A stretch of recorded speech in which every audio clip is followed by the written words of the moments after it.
Hi, good afternoon, everyone, and a very warm welcome to Lawrbit Logical Talk. This is our 18th session in the series. Uh, we've been consistently doing one session every month. So this is our 18th month. So we have formally completed 1.5 years of this initiative. And thank you once again for all your support throughout these 18 months because we have constantly seen interest from our audience. We are seeing people repeatedly coming for these sessions and they are asking queries. For today's session also, we have already received some queries which uh, our speakers will try and address during the discussion. And as we always do, we will keep some time for our Q&As. And in between also, if you keep getting any, if you have any queries, any questions, keep raising it and putting it onto a chat box. Our team will pick it up and we will try and address them as we go along in the discussion as well. Um, as always, let's keep the discussion very interactive. And like always, I would again start with a customer introduction about Lawrbit. By now, I'm sure all of you are aware of us. We offer SaaS-based risk and regulatory compliance management solutions for enterprises globally. Our solutions are integrated with the global regulatory intelligence. We track the regulatory changes as and when they are being notified by the regulators, ensure that it reaches our clients on time, and they also get to understand how it is impacting the compliance they have, because that's a very typical question of about how do we understand what this notification has impacted and how it has impacted the compliance which we have. As an organization, we are not just offering a regulatory compliance management solution, we are also offering our other GIC products. Which includes our litigation or a legal matter management, enterprises management. We offer audit compliance health audit management softwares for enterprises as well as the professional firms like the consulting firms. And we also offer our compliance health check, compliance audit services to manage operational legal services to your business reassessment, impact assessment services. These are some of the services in our portfolio. Today, we have the capability to serve you around 70 plus countries.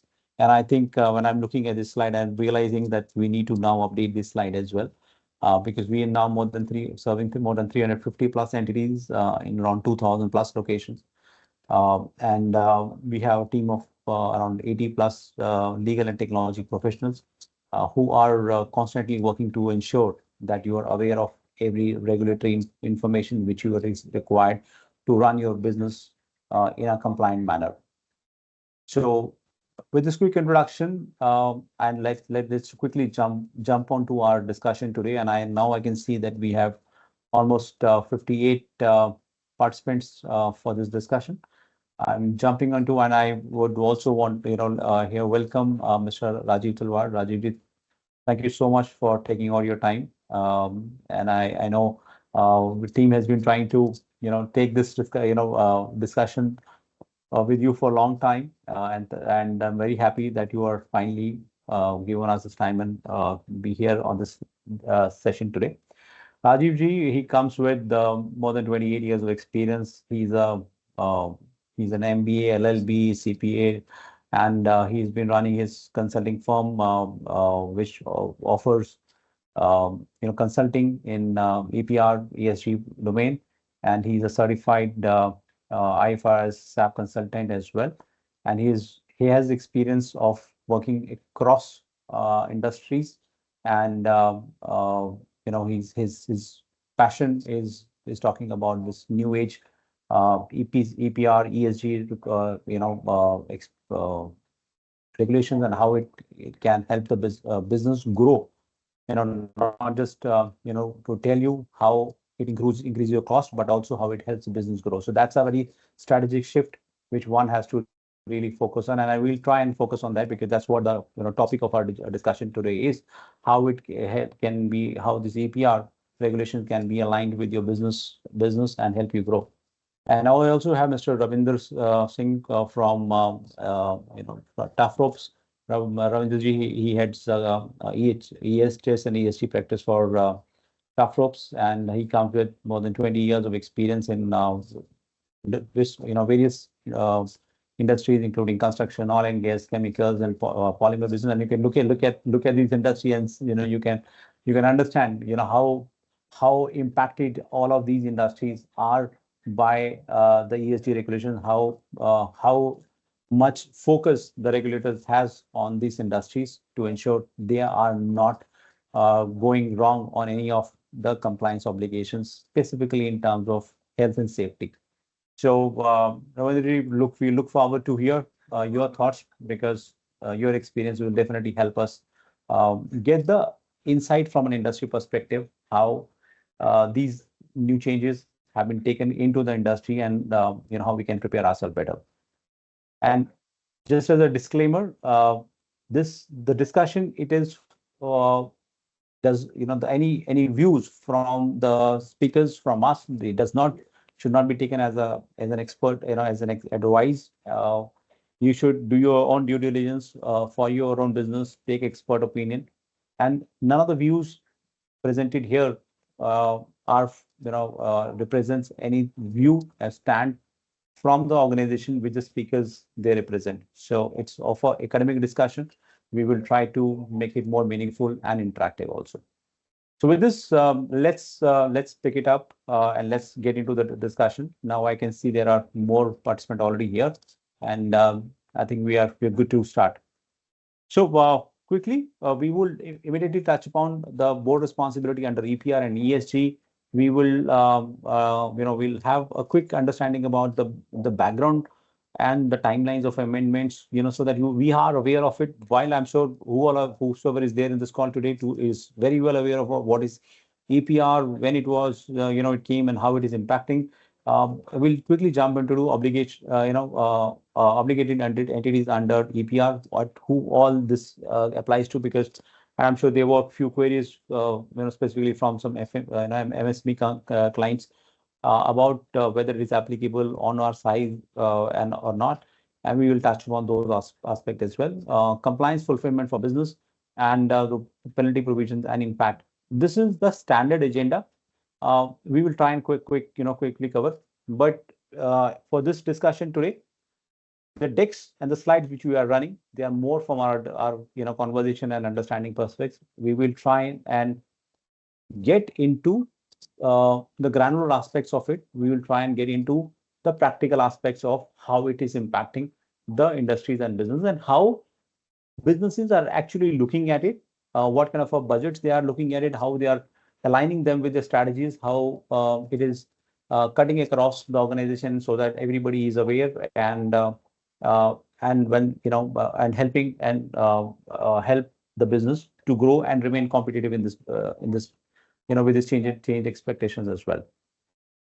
Sure, Rajeev ji and Ravindra ji, once again, warm welcome, and I am now opening the discussion panel for you to please take it ahead.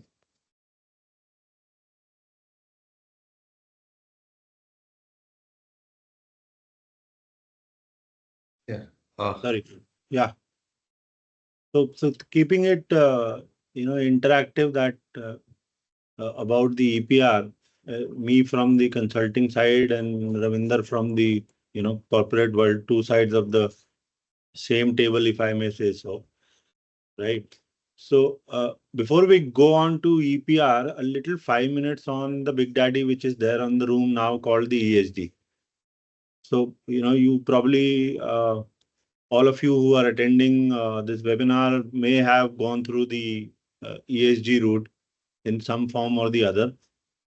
So now ESG is there, and EPR somehow is a subset of the entire responsibility which ESG has put in on the boards and the corporates and the other supply chain.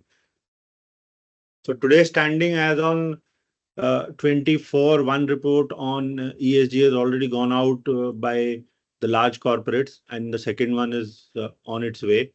with the new responsibilities on the supply chain, where uh, anybody who's there more than 10% to the large corporate who's listed is now part of the supply chain. So the large corporate probably won't be compliant unless and until the ESG subset of its supply chain members is complete. Right, and EPR is one subset of it, along with its super subsets of plastic waste and battery and e-waste, biohazardous waste, and host of other responsibilities which are now being added to the corporate world for achieving our net zero climate change impact. So, your perspective, Ravindraji, on the industry side, briefly on the ESG side. Right. Thank you and good afternoon. Just a disclaimer that the discussion that we present is my personal opinion. It doesn't represent the organization. Um, so ESG parts, first of all, the one good slide is like board responsibility. And these days, one good thing that has happened, that has turned around, that now board is very much conscious on ESG related compliance, and EPR is a smaller part of environment under ESG. Right. So as a organization representative for ESG department, when we make a presentation or when we submit any report to board or the top management, the first thing that they ask that are we ensuring that all the compliance are taken care on time? Are we ensuring that ESG requirement which are not mandatory right now, which may be mandatory in probably next few years, are we prepared to ensure that we should be able to comply with those requirement in coming time? So ESG really a big daddy for all these aspects. But the positive thing in India is that board, the senior top management are very much serious, and they are taking all possible steps to comply with the requirement that is going to come up. Now, not only the corporates, if we see the stand of government of India, they have also done fundamentally they have taken very good steps for ESG, though our net zero target as a country is 2070, but Yeah. they have taken very extreme targets for 2030 as well, right? So I think we can discuss this part in coming slides also. So I think, yes, sir. Talwar, sir.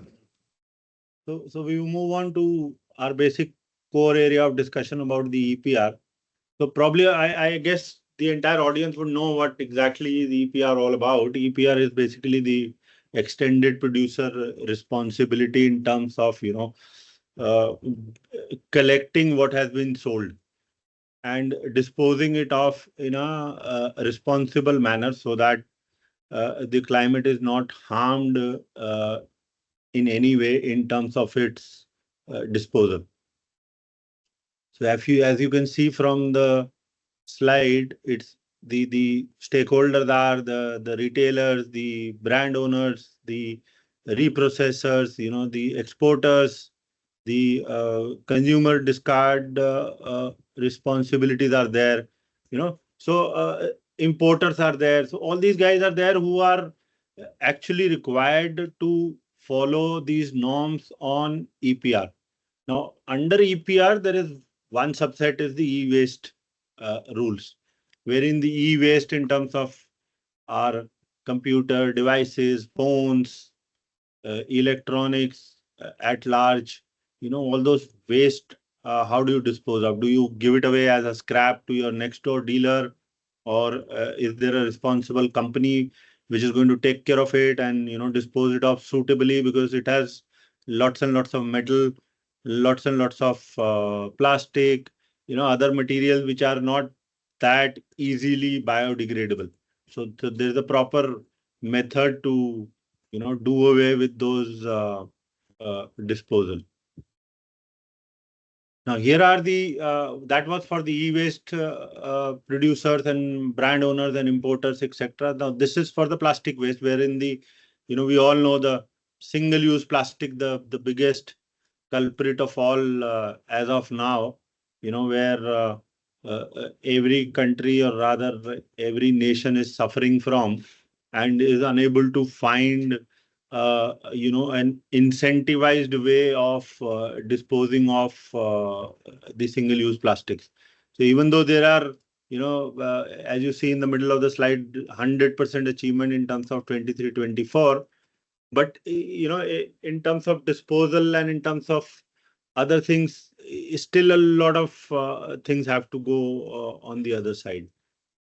And the obligated entries are exactly the same as I said, the producer, the importers, the brand owners, and the acronym used is the PIBO for the whole thing, which is the producer, the importer, the brand owner, and the owners. Right. Now, there is one good thing that the brand owners under the MSME rules, as per the MSME categorization of the MSME Act, have been kept away from, obligating and getting into EPR related compliance. But for all the others, yes, the sword is right there on their head, and they have to comply with it. Now, the compliance part, of course, probably most of you would be aware of that everything has gone online now. So you have to go to the CBC website, register online, put up the documents, which is the invoices, the Aadhaar card, PAN card, etc., company details and all that thing. Get yourself registered and then start punching in your returns as and as they start appearing. So, this ends up with our plastic waste rules. Could we go to the next one? Yes, sir. So, sir, I have a small part to add on this from a plastic waste management part. Like we are basically a polymer company, and addition to that, we have handsome number of supply to India and overseas. And I've seen like in overseas, whenever we supply, we have some query by our client, but it is not regarding the packaging waste. It is mostly regarding the product that we sell, and then it is about end of life treatment and what we should do after the age of the material, right? But most of them are not asking about the packaging waste or packaging material. So this is indeed again very good initiative by Government of India of EPR, that for those who are maybe new for this kind of compliance, if I can just share this in very simplified way, that this plastic waste management is basically for the packaging waste that we packaging plastic waste that we supply with whatever our product is, by wrapping it, and once it goes to the Indian market, the management, जैसे sir ने बताया था, PIBO, producer, importer, brand owner, they are responsible to ensure that whatever waste that they have disposed or sent in the Indian market, that has to be collected, right? So now suppose we are a company and we are selling probably to around 200-300 customers in India, or maybe for a company of water bottle company who are selling to probably thousands and thousands of people in India. So it is not possible to recover from each one of them. So to make it easier, what government did, that they have come up with the category of plastic and the platform whereby a particular category of plastic is recovered through a proper channel by proper authority, plastic waste management related people. And once they process, it has been weighed, and based on the weight, they get the credit, and then it has been transferred to the company for the to whom obligation has to be offset, right? So this is very nice, very wonderful arrangement that Pollution Control Board has come up, and this will really help us in terms of Viksit Bharat and improving hygiene, cleanliness in our country, right? मैंने अभी chat में देखा somebody requested कि थोड़ा हिंदी में भी बोल लो, तो थोड़ा हम हिंदी और इंग्लिश को मिक्स कर लेंगे so that everybody is happy, right? आपने अभी एक पॉइंट बोला कि पेट मैन्युफैक्चरर्स को जो दाना वगैरह सप्लाई होता है for manufacturing of the plastic, उसमें उनको कुछ इंसेंटिव मिलता है, जिसको आप अभी क्रेडिट बोल रहे थे, राइट? तो वो क्रेडिट वगैरह वो कैसे ऑपरेट कैसे होता है? How company gives it to you and then you utilise it, and then एक वो, then the other part is practically saying के कलेक्शन हो जाएगी फ्रॉम डेजिग्नेटेड एंटिटीज, बट वो प्रॉब्ली बहुत सारी कंपनियां स्ट्रगल कर रही होंगी एंड पॉइंट पे कि वो वेस्ट वगैरह को कलेक्ट कैसे करेंगी, so some practical viewpoint on that. तो सर इसमें क्या हो रहा है कि काफी सारी कंपनियां हैं, से फॉर एग्जांपल हम the packing waste that we use, हम जो पैकिंग वेस्ट यूज करते हैं, वेस्ट नहीं बोलेंगे, पैकिंग मटेरियल बोलेंगे, plastic. So it is multi layer plastic that we wrap on our finish good, that we wrap on our finished good, and then it has been sent to the end users or suppliers, and then it goes to end users. So whatever material that we dump in Indian market, suppose it is 100 ton of finished good was dumped, out of which 1 ton was plastic waste. So what happens is, जो credit related बात थी या obligation offset की बात थी, तो 1 ton जो हमने प्लास्टिक वेस्ट इंडियन मार्केट में डंप किया, सो उसके लिए there are various agencies those who are picking and processing different types of plastic waste. So I won't take name here, but there are various agencies. So we have made tie-up with those agencies, and they have registration with the Central Pollution Control Board as a authorized recycle. So हमने railway station पे, bus stand पे काफी जगह waste pickers देखे होंगे, जो कि waste को उठाते हैं और हमको लगता है कि यार क्या कर रहा है, पहले हमें लगता था, but those people are sustainability soldiers. They are helping in getting things done clean, removing plastic from various place in city and market, and those plastic goes to the their big vendor, and then it goes for reprocessing. So that process, once it goes for reprocessing, उसका weight वगैरह जो होता है, उसके weight पे जो company reprocess कर रही है, उसको credit generate होता है. And then we as a company, when we have to offset our liability of probably 1 ton, then we have to purchase that credit from that reprocessor. So this is how this works through CPCB platform. Okay. So this is different from the other carbon credits which are available to offset your carbon footprint. Absolutely, sir. Absolutely. Okay. Different than. But इस पे ना एक बात मुझे याद आई plastic waste word पढ़ के, कि अभी रिसेंटली आप सब लोगों ने न्यूज में देखा होगा, Tupperware has filed for bankruptcy, and Tupperware was known for its good plastics, which were durable, sustainable, for the climate. तो मैं ऐसे ही सोच रहा था कि the rules are there, the company which was already doing good has gone bankrupt, तो अब बाकियों बेचारों का क्या होगा? मतलब on the practical side of it, if you start complying with those norms and creating those 100% good products where I don't have to come back and buy, what will happen? Right. Absolutely. Rajeev, in fact, you kind of raised the question which was there in my mind also, because this process itself increase your cost a lot, right? Yes. My question to Ravindra was that how does this cost is seen, and Yeah. how it impacts your overall strategy? Because it's a massive cost. It's not a small cost, right? So yeah, actually, very good question. So your thinking process is like board of director, because my director also asked the same question. So that's a compliment. That's So why he's interviewing the two of us. yeah, absolutely. So what happens is,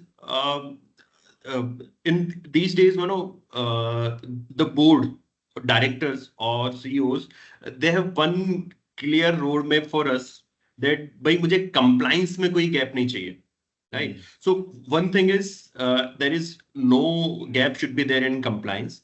But as you correctly mentioned that there are some applicable cost to this whole process of complying and purchasing the credit. So it has some cost, but how board or we as a EHS people think on this particular aspect. I was going through one document on life under sea, SDG 14 or 15, and as the way we are polluting sea, if same process or same level of plastic if goes into the sea every year, in next after 35-40 years, सी में fish कम होंगी और plastic ज्यादा होगा, right? सो ये situation आ जाएगी. सो when we think holistically that and we are in a polymer business, अगर plastic ज्यादा होगा तो हमारे बिजनेस बंद हो जाएगा अगर सी में प्लास्टिक ज्यादा होगा तो. So I think EPR, e-waste management is these days is not just a compliance. It is for survival for business, and the most importantly, survival of this planet. Incidentally, Tupperware did not go out of business because of cost implication. It went out of business because what I read through in the public domain was that the repeat orders started sinking because the products were so good. If I buy their product, then probably for next 2, 3, 4 years, I don't need them to be replenished. So how many new customers could you generate, to sustain your revenues? So incidentally, probably it was their nemesis on that. Let's see how they get out of the bankruptcy mode. Anyhow, so the next big one is e-waste, which is again as huge as per my understanding, as the plastic, so to say. Classic example is the phones that we all use. Every second day a new model coming in with some new camera, new face recognition, new AI, new MI, all kinds of name called it.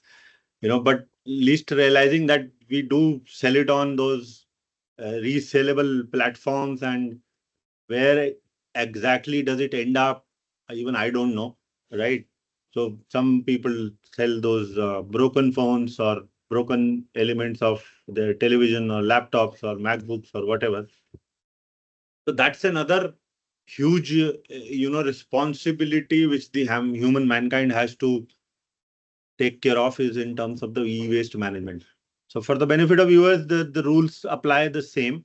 So, there's not much of a difference in terms of the obligated entities, and of course the rules, and of course the registrations and the other formalities for which you have to comply and get yourself registered.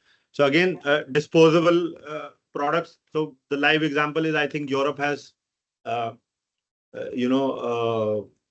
at a consensus that no longer now, different e-chargers would be there on the handset. That it will be a single charger which will be applicable to all the manufacturers. So probably one step taken, in that direction.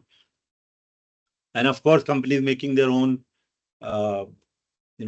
efforts to make their laptops and other workable machines and televisions and LEDs and the plasmas, so to be compliant with the the rules and regulations of Mother Earth.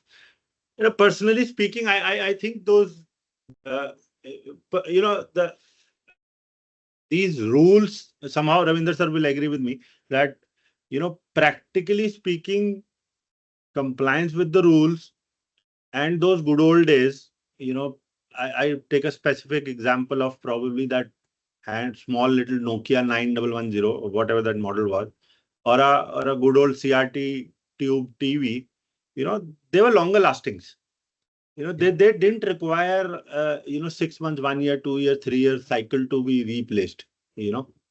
So probably there is a duality in the industry where they want e-waste also to be done, complied with, but yet they want the models to be brought in every second day or third day or fourth day. So it's hard to find a middle way between consumerism and to satisfy Mother Earth for the follies which we are conducting. What do you say, Ravindra sir? Sir, absolutely agree. Earlier, if I remember when I was a kid, we had a Onida TV and we used it for probably 15, 16 years. Absolutely. And then probably now every 3, 4 years, we have to change television, right? Yeah. And this is what is happening with handset, mobile phones, other business strategies, which, turning around and increasing the generation of e-waste. Now, solar panel, which is good for carbon neutrality or renewable energy, but after end of life, it has also its own impact on e-waste, right? So, as you sir correctly mentioned, the compliance is one part, but as a design part by company, we have to think in a manner that we can make a product which is long lasting, so that the cycle of waste generation can be reduced. Absolutely. In fact, इसके ऊपर मेरे को याद आता है जब EV का fashion शुरू हुआ था, तो कुछ स्टार्टअप्स थे जो ईवी में एंटर कर रहे थे, and I was part of those pitches and everything. तो मेरा पॉइंट उनको सिंपली एक ही था, यार जितनी मुझे ऑटोमोबाइल इंडस्ट्री की समझ है कि मेरी गाड़ी में अभी एक बैटरी है, अभी आप ईवी ले आओगे 4 बैटरी हो जाएंगी उसकी 4 गुना पावर की, राइट? अब आप मेरी प्रेजेंट बैटरी 3-3.5 साल या 2 साल चलती है और आप उसको डिस्पोज ऑफ कर लेते हो. जब आप 4 बैटरी लाओगे तो 4 बैटरी आप 4 साल में डिस्पोज ऑफ करोगे, for example point of view. अभी 1 का तो हमें समझ आया नहीं कि आज तक हम उसको डिस्पोज ऑफ कैसे करेंगे, keeping the compliance part separate, because वो तो ठीक है, मतलब you can file the returns के मैंने ये करा, मैंने वहां भेजा, वो कट गया, वो फेंक दिया, all that kind of thing. Practically speaking, I am just taking it that way. So where are those disposable thoughts? So probably I think nobody had an answer for that, right? फिर उसके पीछे की supply chain में the basic part of that battery is lithium ion. अब एक तरफ all the big countries and Europe have already shut their lithium ion mines because open pit mining होती है. Now they are wanting the third world countries to comply with e-waste or battery waste or whatever it is. And at the same time, you want to promote EV. Again, I'm coming to that same dualism factor, right? And you want the mines to be opened up in the third world countries. तो अब मतलब मेरे को ये नहीं समझ में आया कि do we have a wall within the earth where मैंने यहाँ पे माइन अगर खोल दी तो उसका पोल्यूशन जो है वो यूएस या कनाडा नहीं जाएगा, बट वो मेरे यहाँ जरूर रहेगा. So well, I sometimes find while I'm doing the compliance and discussing all these things, तो मुझे कई बार ये duality समझ में नहीं आती कि यार ये हो क्या रहा है. मतलब are we thinking 360 degrees or are we thinking 180 degrees and 180 degrees kind of a thing? Anyhow, so any thoughts? Then we can move on to the next one. Sir, absolutely agree with this. Yeah. Yes, sir. Continue. No, you please carry on. So just I mean absolutely agree with the this dual standard part. If we talk about carbon emission or emission that has made by European and other developed countries till now, and then now they have developed at very good stage. right? Now it's time for India and other developing country to develop, and then they have put CBAM and some other taxation on us, right? Yeah. So this is kind of a absolutely dual standard. Also, it is not in line with Paris Agreement also. बिल्कुल sir, parameters ऐसे strict setup कर लिए, मतलब आप अब third world countries को बोल रहे हो कि आप उस पैरामीटर पे आ जाओ जहां वो अभी 10 साल पहले भी नहीं पहुंचे थे। Exactly. तो अब आप उनसे कह रहे हो कि यार मैं 2024 में बैठा हूं, मुझे 2030 या 47 तक आप मुझे नेट जीरो कर दो, you know, which is I don't know how, मतलब it would be possible, but ठीक है, मतलब that's part and parcel of doing business, as I would say. So that's okay. So do we move on to the next one? Yeah, so, sorry. I'll go to your previous slide example about Tupperware. The Tupperware went out of business because they made the product very durable. Yeah. So I think companies realized if they make durable products, they will have to eventually face it. Yeah. So see, that's the way, no? If you don't buy an apple every year, Apple sale is bound to go down. Absolutely. वही है ना, duality तो रह ही जाएगी ना. So probably we are, as I might say, in terms of the compliance part, yes, you are filling up those forms and returns and data and everything. But in reality, there is some deficit always going to go into the environment. So वो probably कभी made होगा नहीं. I don't know. Rajeev, what I've also realized is people don't even understand, the concept, what you're, the way you're talking, because what you're saying comes with a lot of experience, right? I was sitting with yesterday with an global FMCG company, and I was looking at one of the proposals which came from someone for doing their ESG compliance. Yeah. The entire focus of doing ESG compliance was on filings. Correct. As you rightly said, okay, the focus becomes filing. The focus does not become understanding the implication of what we are doing and how it can be reduced in a spirit, right? So there's a big I think there's a lot of road which we have to cover, and then you pointed out a third world country. I think what Europe what is happening with Europe, because they developed, they could, as a generation, they could see a right kind of an environment, and then they are able to talk.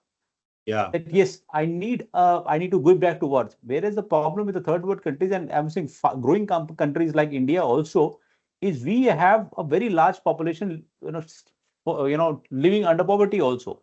Now, when you are a large population living under poverty, and you are talking about a net zero emissions, you first feel that I need to feed them and bring them out of poverty, give them a sustainable lifestyle, and then talk about net zero emissions and all, which I believe is India is yet to cross certain lines.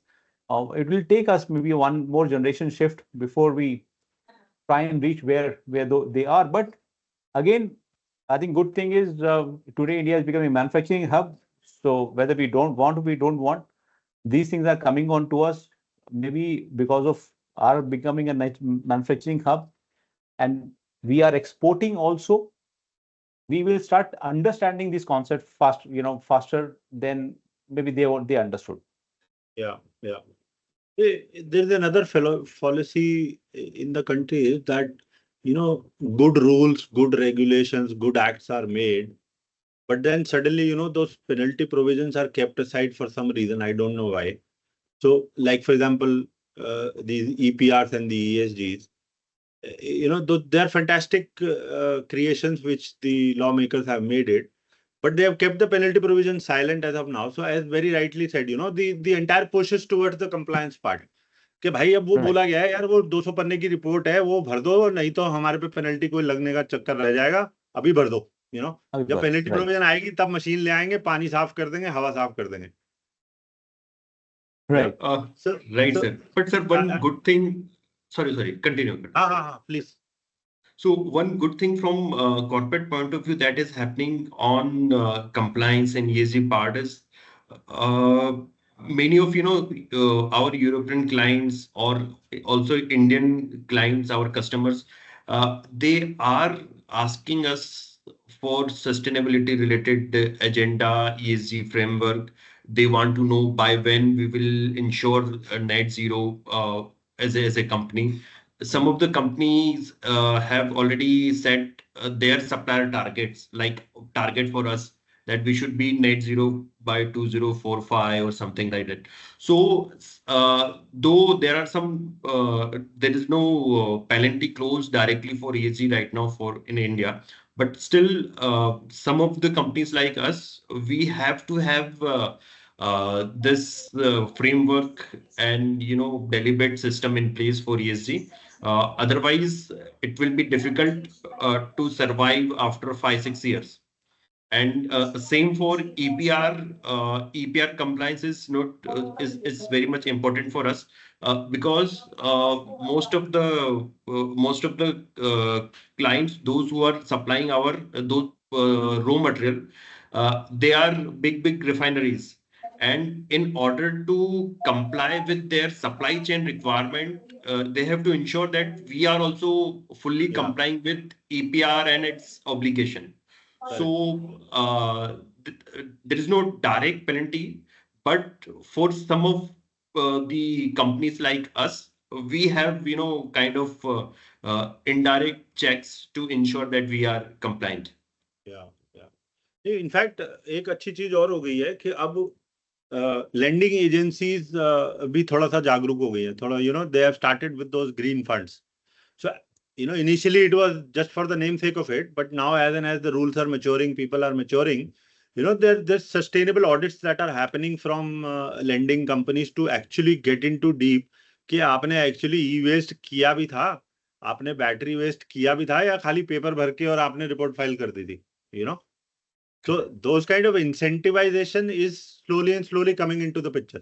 So green funds are being launched. India is on the verge of it. GIFT City mein, I think 1 or 2 funds they have launched.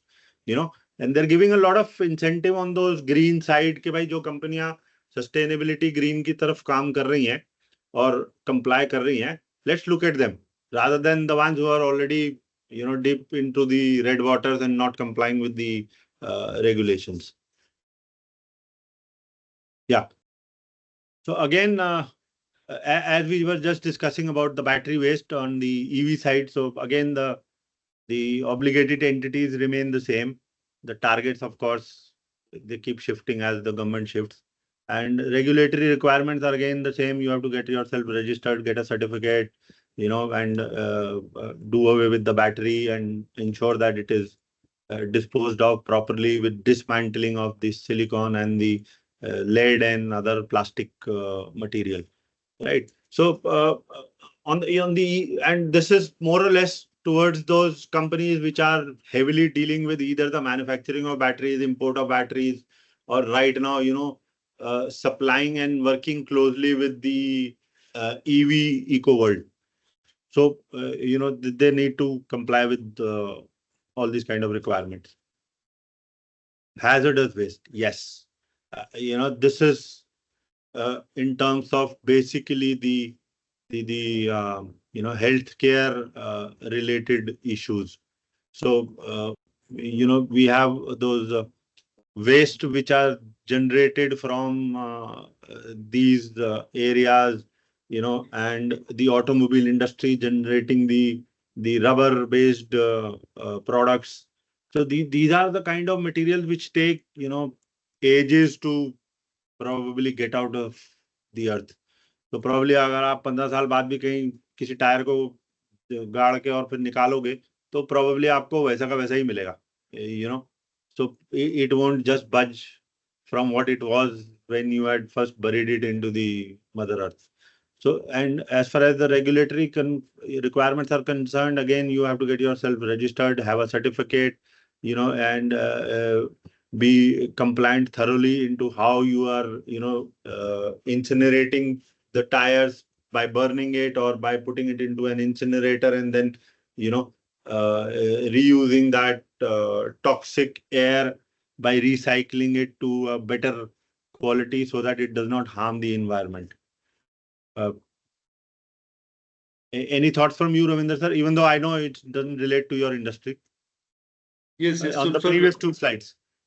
Yeah. So in this particular also, I think in general for any kind of waste, the best thing is to eliminate the waste generation at the source. And then once it is generated, whether it is plastic or other category or battery, I think the best thing is to look for recycling alternative. Because Yeah. going into incinerator or disposal, landfill, these are absolutely not so good for environment. So, Correct. and then I see most of our clients, whenever we supply, they ask us for end of life treatment and the possibility of recycle, and then after recycle, what might be the strength, right? So recycling and reuse is the key, I suppose. Yeah. But वैसे on the practical side, whatever I've seen is that, especially in the startup world, that first level of funding in सबको मिल जाती है for their technology related to or their process or method related to treating the biodegradable waste into recyclable materials of cloth or leather or rubber or whatever you may call it. But what the next level है ना, the growth level, there things are not catching up, because I think again I come back to that practicality of newity and duality. तो जो मैंने देखा है, मतलब आप एक रिसाइकल्ड प्रोडक्ट ले लोगे for the annuity part of it, probably वो ले लोगे, रख लोगे, and you will be happy about it, right? But you can't get into that mode probably again and again, for example, like doing away your home cutlery and buying wooden recycled cutlery for yourself, because that brings up more cost to your household. Already inflation का हाल सब देख ही रहे हैं, so probably तो वो जो sphere of incentivization है industry को, तो चलो आपके जैसे क्रेडिट दे दिया तो incentivize हो गया. Probably these things, practically speaking, will have to go down to the customer level. Like for example, your industry है, बॉटल बनाई, बॉटल दे दी, अब उसको डिस्पोजल करने के लिए, अच्छा यार तुम्हें 5 रुपए छोड़ देंगे या 1 रुपया छोड़ देंगे या 2 चिंगम दे देंगे, what ever it may be, so that kind of incentivization probably walks in, then these kind of compliances will be happy to, I don't know, be a part of and our daily lives. बाकी आप practically बता पाओगे Ravindra sir? Yes, sir. Agree. Actually, I think we need to more invest. We means as an industry, as a regulatory bodies, more into R&D towards recycling, reusing, so that making a proper infrastructure, so that whatever uh, waste is being generated can be dealt and recovered for value. Yeah. बल्कि बात करते करते just an idea for people who are listening, somebody who wants to think about it, creating a blockchain kind of a model across all these sub verticals, for the end user customers. कि भाई अगर आपने battery अच्छे से कर दी, आपने ई waste अच्छे से दे दिया, आपने हैजर्डस वेस्ट अच्छे से कर दिया, तो आपको इतना वो मिलेगा और वो आप आगे ट्रेड कर सकते हो, probably between the two of you, or maybe at the end customer buying something, something like a new coin in terms of, if I use the word Chroma, Tata, right? Probably I think that could be the end customer incentivization. I don't know. Just about broad picture that just came to my mind. Yes, absolutely good thought process, good idea actually. Yeah. I think Rajeev is, what I personally feel is, I think it's important to have a discussion and be aware, have awareness about this, because I just look at again, as I go back, this generation shift is also sometimes required to start thinking in a different way, because one generation may have a different upbringing, Yeah. and they may not be able to think on those lines. See, my daughter, their school, she's in class 8 right now. From 5th onward, their school takes their kids to the landfills for a day trip. Okay. Now, obviously, kids see them and they make all the faces. And they have a very bad experience when they come back home, and they are only having a rant about school took us to a place where we never wanted to go. But taking them every year to a landfill at least makes them see it and start processing in their mind, oh, what is happening? And when they start looking at things, maybe when they grow up, come to our age, their understanding and maybe mindset would be very different than us. Absolutely. When I grew up, when I remember हमारे यहाँ तो waste collect भी नहीं होता था. आज तो at least there is a waste collection happening. So you go to a nearest nala and throw your waste there. You just carry it with and throw. Now that's a shift, and we grew in that area and say, okay, fine, ऐसे ही होता है और ऐसे ही करना है. When they are growing up, maybe they'll start thinking differently. Second, I believe is again, yesterday I got an Amazon package delivered at home, and instead of using a plastic, wrapping paper, they had put some cloth, wrapping sheet. Okay, and it was a breakable item, and they had done it very nicely. I think is when industry is pushed to look at something, they start coming up with a right answer, or maybe an innovative solution to it. It may not be the best answer, but it's better than where you were earlier. Yeah. So I think yes. Yeah, continue. No, so that's what I'm saying is I think it's important to keep pushing to make these regulations, make them file, make them question how we are compliant or not, and start tightening the noose slowly, so that at least the needle is moved. It may not be the best scenario, but at least the needle is moved. And once needle start moving, it may pick up pace as well. Yeah. In fact, just to add to it, apart from seeking compliance and जिसको मैं हिंदी में कहूँ data इकट्ठा करके servers में डालना, अब उसको माइनिंग करना नहीं करना वो तो गवर्नमेंट का काम है. But on the ground of it, the government too has to think of ways of enabling the citizens to start in that direction. Small little example, अब दिल्ली शहर में हम घूमते हैं, आधे टाइम तो हमें डस्टबिन नहीं दिखता, तो या तो मैं पॉकेट में लेके घूमूंगा, या मैं गाड़ी में लेके घूमूंगा, या मैं लिफाफा लेके घूमूंगा और उसमें साथ में चलूंगा. बट अब अगर एजेंसीज की तरफ चले जाएं तो probably they have their own story to say. They put up a fancy dustbin of plastic which is thick and withholding probably 1 ton of waste for the entire day. वो कल सुबह गायब हो जाता है.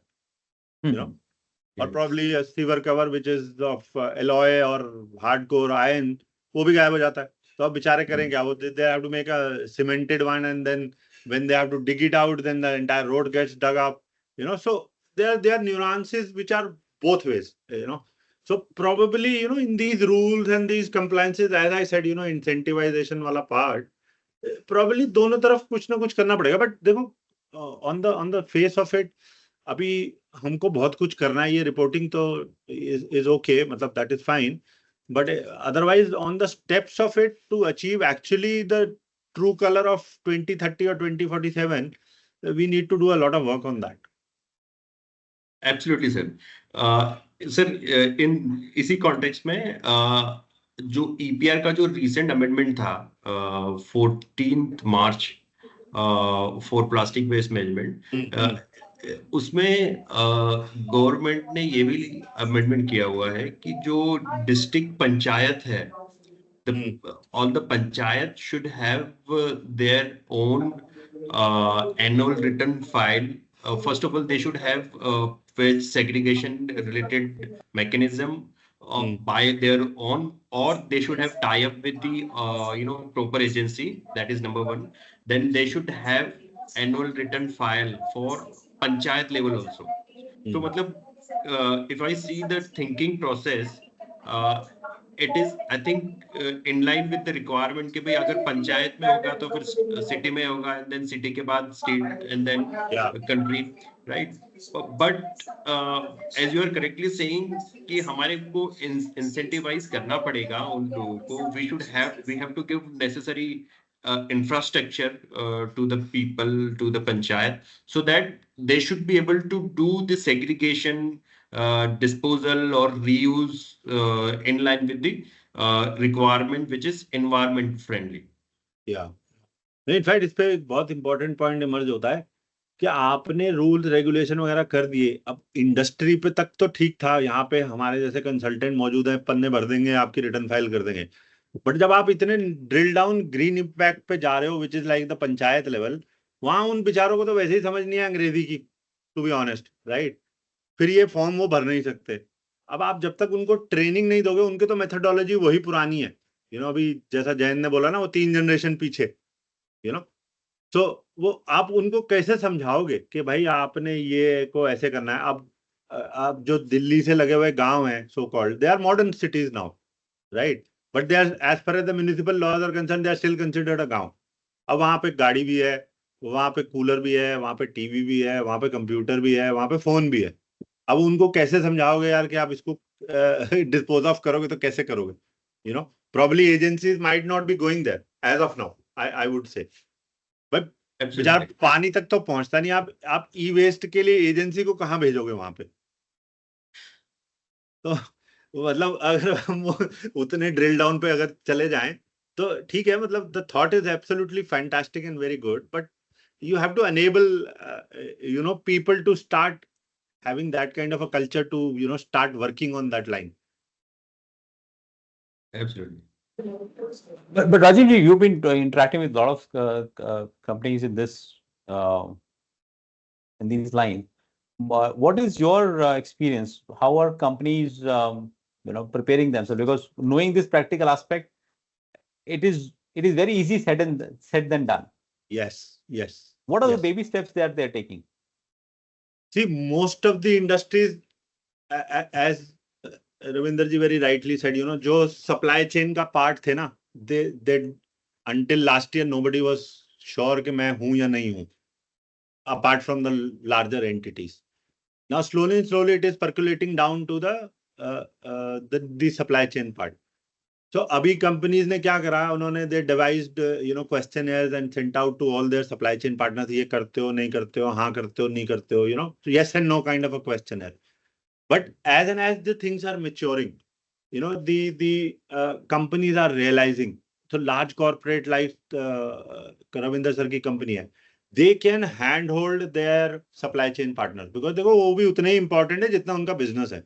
मैं ये नहीं कह सकता कि यार मैं कल तू मेरे लिए लेबल बनाता है तो you are not giving minimum wages, तो मैं तेरे से लेबल ले लूंगा, तू भाग जा, बिकॉज वो कंपनी के साथ 20-25 साल से डील कर रहा है. Both parties are comfortable with it, right.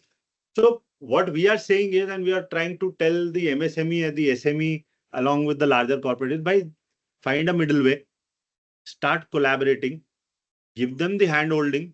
I know you will be non-compliant till that point, but you have an advantage that penalty provisions are still not in place. So you still have another probably 1 year window lying with you to get those corrective measures into place. अब ठीक है, अब आपकी supply chain में if there are 100 partners, so probably 20 will have to go because they won't agree some form or the other. Either they will have a smaller setup, they will not be incentivized to get into using the requisite technology. Like for example, some time back I was in a webinar on the water waste management. So government is pumping money like hell into water waste management. Namami Gange, Yamuna, Godavari, so many rivers are all badly hit, but वो at the end of the day वो पैसे जा नहीं रहे हैं, क्योंकि आगे industry incentivise नहीं हो रही. वो प्लांट लगाती नहीं है जो उसको चाहिए, लगा देती है तो वो चलता नहीं है, चल जाता है तो थोड़े दिन चलता है, उसके बाद में बंद हो जाता है. So everything is getting into that chicken and egg situation in the sense कि भाई मैंने कर दिया, अब आप करो. तो मैंने अपना बॉल रोल करके इंडस्ट्री पे डाला, इंडस्ट्री ने कॉर्पोरेशन पे डाला, कॉर्पोरेशन ने जिसने पैसा दिया था उसके ऊपर डाल दिया, कहानी खत्म हो गई. तो that kind of a problem is where we are hitting our selves into. So as you very rightly said, industry को धीरे धीरे आप समझाना पड़ रहा है. Cost is a big factor. अब बड़ी कंपनियां तो कॉस्ट बियर कर लेंगी for some reason or the other for some time, of course I can not say 2 years 3 years, ultimately तो कस्टमर को देना है, कस्टमर ने मेरी भी कॉस्ट देनी है, आपकी भी कॉस्ट देनी है, इंडस्ट्री की भी कॉस्ट देनी है। तो धीरे धीरे करके ही आप वो इंसेंटिवाइज कर पाओगे। तो वन शॉट में तो no industry, no company is going to comply with it. अभी तक everybody is doing what Ravinder sir very rightly said, paper भरो रिटर्न फाइल करो, पेपर भरो रिटर्न फाइल करो, देखेंगे जब कुछ होगा तो we will deal with it as the elephant walks in kind of a story. Okay, interesting. Finally, I think we are a minute above, but I'll just wrap it up. So this is the compliance part. You have to go online, then pay the requisite fee. It takes about 15-20 days.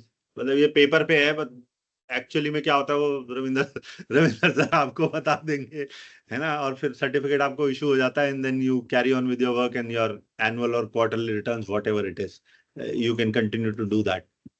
So typically, what is your experience? Are the companies are filing on their own, and if they file on their own, are they able to get it on their own, or they typically need a help of a consultant? See, typically, smaller companies need the setup for a consultant because certain nuances they are unable to understand. उसमें एक fear factor भी है ना यार, मैंने ये ऐसे report कर दिया तो मेरे को कहीं कुछ होगा तो नहीं, because at the end of the day, देखो एक बार ऑनलाइन डेटा फाइल हो गया, वो हो गया, that's a iron cage which has been closed. I cannot do anything about it because वो कल माइन होगा, परसों जाके होगा, 4 साल बाद होगा, nobody knows, So as and as the processes are going online, more and more people are depending on consultants to help them out and understand the nuances around it. Because देखो eight the end of the day supply, बड़े corporate में आपको department भी मिल जाएगा, बंदे भी मिल जाएंगे और सेटअप भी मिल जाएगा, बट जो सप्लाई चेन पार्टनर्स हैं they are still struggling to do with their normal GST and income tax. वो बेचारों को ईपीआर में और आप डाल दोगे और बाकी चीजों में डाल दोगे तो वो बिजनेस कैसे करेगा? He will not be able to do it. वो तो अगर वो इन्वॉल्व हो गया तो आधा टाइम तो वो ये कंप्लायंस ही करता रह जाएगा। Okay. But Ravindra sir, I hope I am correct on that line. Sir, absolutely correct. Actually, not only small organizations, even medium and large organization also, they are going through a competent consultant like users.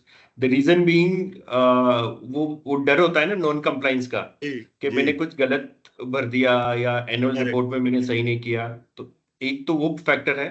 Second factor जो है कि in order to offset our obligation, we have to buy credit, right? Yeah. So वो तो हमें जो third party, जिसने जो wait processing company है जिनके पास वो क्रेडिट है, उसके थ्रू ही करना पड़ेगा। So when we contact those agencies, they say we will give you free return filing and consultancy. You can just give us the order for this certification.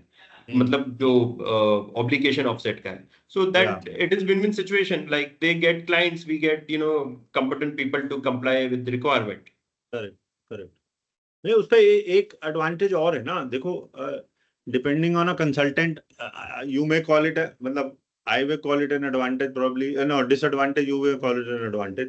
भाई देखो कुछ गलत हो गया तो बेचारे कंसल्टेंट की लग जाएगी। अब वहां अगर एम्प्लॉय से गलती लग गई तो उस बेचारे की इंक्रीमेंट और सब कुछ रुक जाएगा, So practically speaking, wherever I have seen is like heavily dependent upon the consultant side. यार इसको डेटा दे दो, ये भरेगा बैठ के, ये सारा कंप्लाई कर देगा और फाइल कर देगा। अब कुछ गलती होगी ना सर, आपकी रिस्पॉन्सिबिलिटी है, प्लीज देख लेना। मतलब that's the ending line which I mostly hear, but at the end of the day we always enlighten them that look बस डेटा तो आप ही दे रहे हो, मैं तो आपके उसमें घुस के देख नहीं रहा हूँ कि आपने मुझे क्या दिया, मैं तो उसी सैंक्टम को ले रहा हूँ और आगे फाइल कर रहा हूँ। तो मैं तो अपनी कॉमन सेंस से बोल सकता हूँ कि ये डेटा जो आपने मुझे दिया ये सही है या गलत, whatever it may be,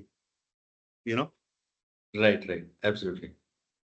So coming to the returns and the certificates, so as we were discussing, there are applicable returns on the annually or the quarterly basis to file by each of the obligated entity. Then at the end of the day, whatever is being disposed of, each entity has to generate a certificate to, state that they have actually complied with the process and done away with, because these are all regulatory requirements. So you need to have a certificate to say so. You just can't have an email or just a yes and a no to, certify that things were settled down correctly. Yeah. Penalty provisions, of course, everybody knows, the biggest penalty provision is that you are spoiling the entire climate. So whether it's company A, company B, or me as an alone, so we are all responsible suitably for it. But there are other provisions there where, your EPR registration can be revoked for a year. Of course, these are not blanket provisions. You are issued a show cause, then you have to produce yourself, tell your story, they tell their story. If it mates, then you are going back home happy. If it doesn't mate, then you are issued a penalty. If you don't pay a penalty, then you can always go and appeal as per the appeal provisions, or take the liability of, getting yourself struck off from the registration and then be non-compliant for whatever the time period is, right? And monetary provisions, again, these are the minimum and the maximum depends on the organization, the officer, the kind of quantum that you have not complied with. And these are all again appealable as per the provisions of the law.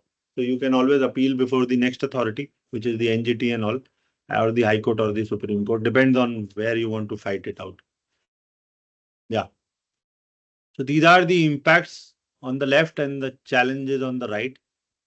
So, impacts, which is the second one is the most important, which is the brand reputation, which now today is, getting a lot of recognition. So in that product packing, if you have that green triangular circle available, then you are a sustainable organization, and, people look at it with a better understanding, So like, for example, if you for your daily groceries, now you get those cloth made bags to collect your groceries, rather than those good old microplastics which were earlier available, right? Then of course the last one, which is circular economy. If you are doing a good deed, then of course it is being passed on, so it's a 360-degree impact that you are giving. So, people, if you follow good norms, then probably people right next door or behind you will also follow that kind of a process, that look, boss, he's not doing it, so why should I do it? Those positive impacts of course will be there, as always. Challenges are, the first one is the most important, where actually speaking, how do we dispose it is a big question mark, irrespective of which waste we are talking about. And, the kind of availability or the land associated with it. So you have those huge mountains, which probably Delhiites know very well. One on the outer ring road, one on the Gazipur side. So those two mountains are already there to look at, as Jyant also said, let's take our children there and show them the mountain that we are building every second day. In fact, I took my son to one of the dhalaus and, told him to get out of the car and, stand there for a minute. So I said, look, this is the condition in which these people work, day in, day out. And look at the waste that we give them without segregating, and they're sitting there and, segregating all that thing separately. So why is it not better that we do it and give it away to them, and so that at least 20% of the job is done for them, right? Then there are mismanagement in terms of the handling of the products, right from the selling point till the disposable point, and the worst part is the unsustainable practices. Of course, they are there, because as and as these legislations are coming in, people are waking up, going into a different mode and understanding how, things should be actually done. So in fact, a live example is, one of the other days I was at a local bakery, so I wanted to see the process, and the owner refused. He thought probably I was some kind of an inspector, trying to come in and see how the bread and the buns are made. So I said, no, boss, I don't want to know that. I'm just wanting to know the new technology which probably has walked in, where, less of manpower and more of technology. But anyhow, he did not yield my request. So he thought probably मैं कोई GST का inspector हूँ या क्या है पता नहीं, तो वो बेचारा डर गया था. So that is the thing. And the last is also again very important, which is inadequate regulatory design and enforcement. As I very said, it's a dual process. हम तो कंप्लाई कर रहे हैं, बट उसको एनेबल करने के लिए government को भी सपोर्ट देनी जरूरी है.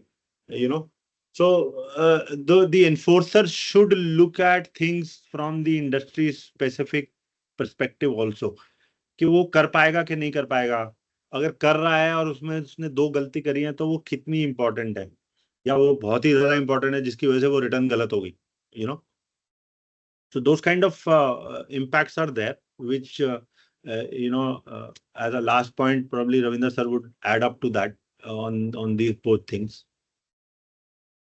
So, sir, nothing to add. I think everything is covered. Only one point that from impact part, it is really a very good initiative to have EPR for all the waste management system. Challenge part that practically we have faced as an organization, that at the time of annual return filing, we get, servers are down and then people are struggling for days. So, Yeah. and this has happened last year also, this year also. And good thing is the deadline for annual return file is also being extended for a couple of months, both last year and this year. Another challenges are related to awareness that we have already discussed a lot. And one more challenge that we have faced is like uh, when we request for update in name change, or due to some management change, if company's name is changed, those requests are pending Yeah. since several months. Correct. Despite of various requests, it is still under process. So these Yeah. are some challenges. Otherwise, the system is good. Well, बल्कि So, आपकी name change पे एक practical point आया अभी. Recently, India Post had come out with a circular that anything to do with India Post, now you have to quote your Aadhaar. So I had some investments, where they wanted my Aadhaar. So I gave them a VID, which is a virtual one. And that officer, he was looking at my face and, trying to tell me कि ये कौन सा आधार है, मैंने कभी देखा नहीं है. कह रहा मुझे वो आधार वाला नंबर चाहिए सर, मुझे ये VID नहीं चाहिए, मेरा सिस्टम लेगा नहीं. मैंने कहा उसको कैसे पता कि ये जो तुमने आधार नंबर डाला है वो मेरा है और पड़ोसी का नहीं है. उसमें VID का ऑप्शन होना चाहिए ना. तो वो then I went back to his seat and I looked at it. He was right. It was configured only for the pure Aadhaar number. It was not configured for the VID to, go back and check at the UIDA level as an API. Imagine an organization like India Post running on SAP could not think of a simple solution like this. Yeah, Jyant, you were saying something. No, you give such examples that at times it makes you laugh also. But so this is these are, I can only tell you the problem of somebody who coded this many years back, when you didn't even know what to do with it. With the VIDs. In fact, mask numbers, mask cards are also not accepted. Whereas government is somewhere making it mandatory to you have to have. You should only give a masked card. Some places they just refuse to take it. Yeah. So coming back onto this slide, what my couple of pointers are. I'll just give a very practical, very recent example which happened with us. So I was buying ghee for our home, and in the market there are ghee available from 400 per kg to 1200 rupees per kg. So I was talking to a friend of mine who comes from a village, and also they have their cows and large farms and all. So I said, yeah, differentiate क्या करें किसमें लें? So he said, first, nowadays cost of manufacturing a ghee is not even less than 800 rupees. So somebody is trying to sell you a ghee for 400 rupees, not even possible. Right. Right. So if you want to be healthy, you should not even look at a cheaper option. Yeah. Now, this is again, and again, if I talk about, contamination and all that, is there for ages. If I remember, 1960s ki 70s ki movies aati thi, there was a Lalaji who was, वो दाल में कंकड़ mix करके देता था, and the contamination from there, and that was a way of making money, right? Yeah. But today you don't accept that. Correct. Right? Where the cost has doubled up, tripled up, but at the same time, economy has grown also, right? Now, economy, inflation, it impacted impacted inflation. Inflation happened, but at the same time, per capita income increased. Now it's coming onto the point like circular economy by emphasizing extending product use. I think today what we are looking at as a cost, when the circular economy grows, when this entire wheel start moving, rotating, what will happen is if you are quality conscious, you will survive and you will grow. Yes. Yeah. Those who are cutting the corners will still sustain, right? Yeah. The 400 rupees per kg wala ghee is still available in the market. It may not be a ghee, it may be a palm oil only, right? You don't know, nobody has checked it. But what happens is who is growing is one who is providing a better quality. Yeah. So in a boardroom today, if we have to take a decision about whether to invest in this, whether to start, being more compliant on this, I think one has to take a decision on this. Contamination and an inferior quality may be, or when I say inferior quality, don't mean an inferior quality, but I mean inferior from an environmental standpoint. Because if I don't meet my expectation from an environmental standpoint, I'm somewhere giving out something which is not which is not sustainable from the environment, or maybe inferior from that perspective.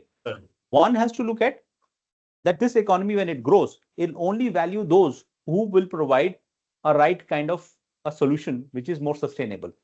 So one should start looking at it. Secondly, is also the way of looking at it. The organization have some budgets. There are CSR budgets, there are other budgets. I'm thinking things can only grow. Like my friend, he gave me an understanding, and after that, I don't even want to go. If today you tell me a ghee is available for 500 rupees, I will never buy that. You will say, okay, fine, I'm giving you 600, and I'll also not, but because I know if the cost is 800 rupees, how can I, it is invariably, it is, contaminated. Yeah. So creating that awareness is also important. I think here's a time in the cycle, and every businessman understand when you are creating something more sustainable, when you're creating anything more innovative, even if from a packaging point of view, even if from a sustainable point of view, when you start creating awareness, the user will start demanding. Like recently, there's a guy called Food Farmer. He is creating awareness about the food packaging and the ingredients, and you start reading the ingredients. Now, people who are watching him and who on the Instagrams and Twitter and X and Facebook and all, they've invariably started demanding, or reading the ingredients. Yesterday, I was buying, and again, it happened with me. I was buying one, pasta sauce, and I read few, I saw a few brands on the shelf, and I read one of the brand. They mentioned vegetables 52%. Now he clubbed, or tomatoes and onions and other few things together, and it says okay 52%. Yeah. It is a smart way of putting it. I'm saying vegetables, not onion. Onion would have been only 30%. No, because it goes by the weight. So sugar came very late. Otherwise, sugar was the second most the heaviest thing in this. Yeah. At least, but these kind of awareness have made, even if I'm saying it's not the best way, it's not the best thing, but it has made the seller also and the producer also bit conscious about it. So I think it's more about awareness. It's a level, it's a place still we are under awareness. As a ESG professionals, one is supposed to create awareness, talk it out in the board meetings, talk it, while there are challenges. But knowing the challenges, we have to start looking at the ways, how it can be, solutions can be done. how the budget can come from. Maybe talk to your ESG, CSR team. Maybe can they put some budgets? Can they invest something? Is there a way those investment can go and can help the supply chain get better? And overall give an impact. I think those are things where I would say beyond an impact and challenges is how we can maybe socialize more within the business and try and find some solution to this thing, which is not very easy to attain, but very necessary to attain rather. मैंने बहुत अच्छा point आपने raise करा. देखो awareness दोनों तरफ से शुरू हो जाएगी ना, तो the meeting point will start narrowing down. Customer level पढ़ना शुरू कर देगा, कस्टमर कंपनी के बारे में जानना शुरू कर देगा, कंपनी के प्रोसेसेस के बारे में जानना शुरू कर देगा, तो he will be more informed. तो उसका जो बाइंग डिसीजन है वो चेंज हो जाएगा. तो जैसे जैसे वो नंबर्स घटने शुरू होंगे, वो कंपनी को भी समझ में आना शुरू हो जाएगा कि भाई देखो मेरे इस पर्टिकुलर इशू की वजह से my buying is dropping. So you very validly said it's a both way road that customers should get into that awareness mode so that they also indirectly or directly impact the organization. कि भाई कुछ कर लो, सोच लो, right. So a couple of quick questions, which I'll open to both of you. My request. There's one question, from I don't know, the name is not clear. It's MSS India.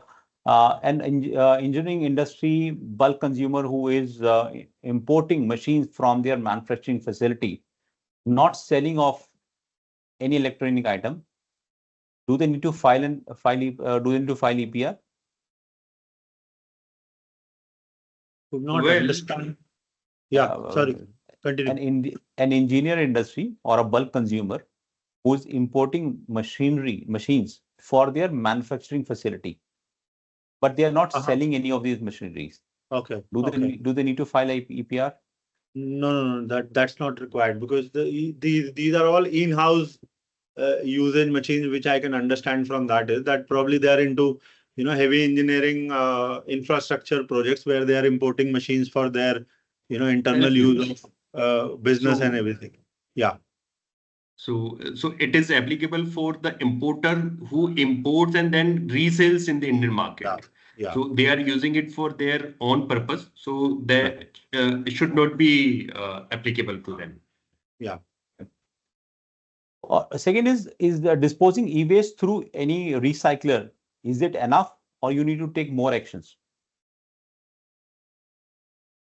What more probably action would you take when the recycler has already disposed it off and issued a certificate? But yes, as a good citizen, probably you can inspect the facility to understand how he is disposing it off. Is it just the breakdown and putting it into a box and throwing it back into that mountain where we are talking about, or actually he's using some technology to incinerate the products and do away with the harmful impact. Right. One question from Aniket is, sir, can you confirm us the compliance need to be done by importer under EPR, apart from filing annual return, for example, disposal method and any other returns? No, so as an obligated entity importer, if it is reselling, then the entire chain is applicable. So post the filing of the returns and everything, that he has to ensure that those products have gone into the right place and being taken care of. So that end use certificate will be the end use for him, I guess. Since we are micro and small category importer, is there any other compliances or maybe exemptions? No, there's no exemption. Only the brand owners have that MSME exemption. No other person has it. One another question is from Aarti Bhardwaj. What is the difference here in manufacturer and producer under obligated entities? See, manufacturer is one who's manufacturing on his own in his own facility for himself and selling it out to the others, right? And producer can be a toll manufacturer where I outsource it to company A and get my white labeled products and then start selling it out to people. That is my understanding of the two things. Correct. Thank you. I have a query pertaining to the, okay, I think that was addressed. One last question has come from Mr. Shivanand. We are a software entity importing some servers, often packed in plastic materials. Some packaging waste is not even 50 kgs in a year. Since we are a software exporter and don't sell anything else in Indian market, is it mandatory for us to register under CPCB under EPR rules? No, you don't have to. But as a good citizen, you can always ensure that those, plastics and those packing materials are disposed of responsibly through a, e-waste handler, so that you get a certificate and at least you get a good carbon footprint on your company.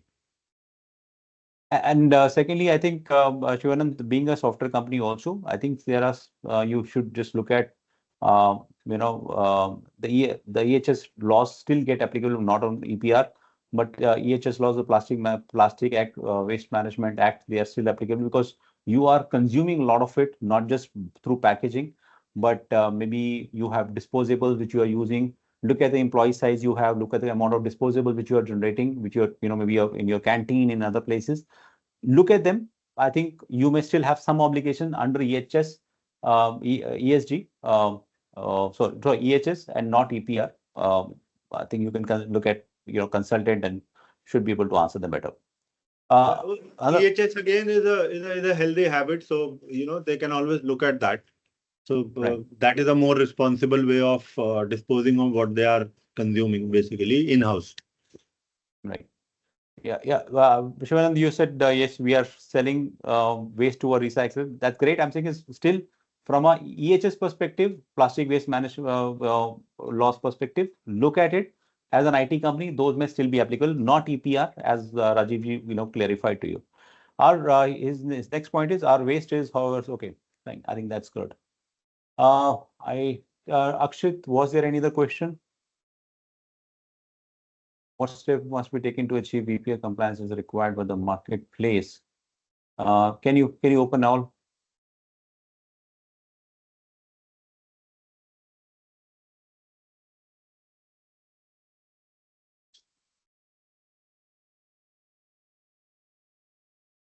I think I'm just going bottoms up. I'm saying what are the challenges faced by companies in implementing EPR norms? I think those are things we have discussed.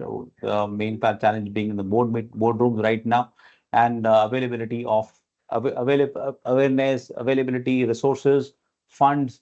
I think there are quite a few, which is an infrastructure as well. How do EPR norms impact product design and manufacturing processes? I think this is a very lengthy question and very open-ended, depending on what kind of a product you are in. But yes, it will. I think the whole purpose of these is that you start innovating on your product design and also ensure that you generate less waste and hazardous materials, and which means somewhere you will have to start innovating. What key provisions should be monitored to ensure compliance with EPR regulations? I think we've had a discussion on this. Under what circumstances an importer is not liable to EPR? Rajeev, would you want to take this number 4th? Under what circumstances an importer is not liable to EPR obligation? We discussed one of them. Simply put across, importer again applies to anybody who's importing. And not obligating is basically if you're using it in-house, which is your captive consumption, then you're not obligated. But yes, if you're further reselling it, you are obligated. I think that's very very clear.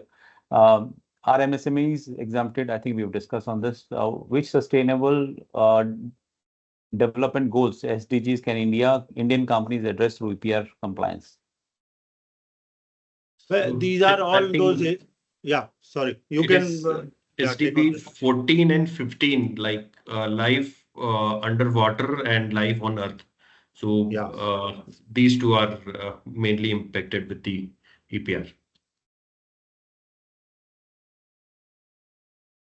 Okay. The last one, what steps must be taken to achieve EPR compliance as required in the marketplace?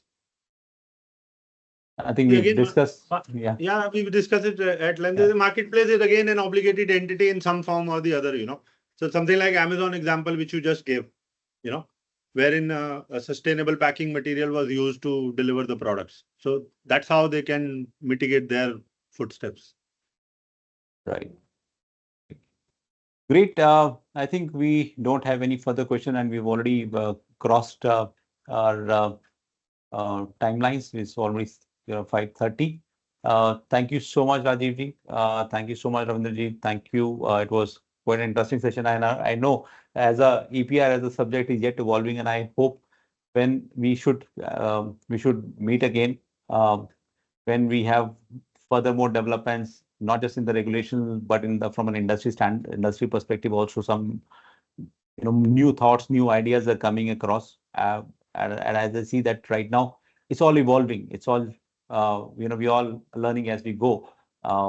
But more of such discussions are required where we keep getting at least some new thoughts from others.